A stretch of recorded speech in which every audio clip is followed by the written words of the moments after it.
How to create a template in Pipedrive. So first go to Pipedrive and then just click on deals. Okay, now from here, just choose one of your contacts. So I'll just choose this one. Okay, next, just click on email. Then from there, just click on choose template here. And then click on manage templates. From here, just click on add new template.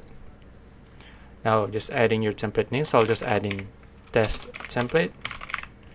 And then as for the visibility, choose whether you want this to be private or shared.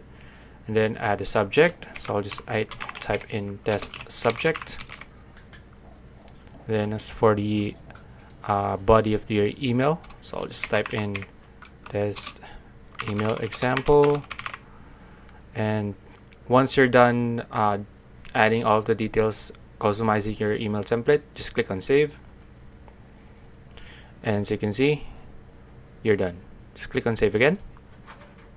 Okay, so that's it. If you found this video useful, please like and subscribe for videos like this. See you in the next one.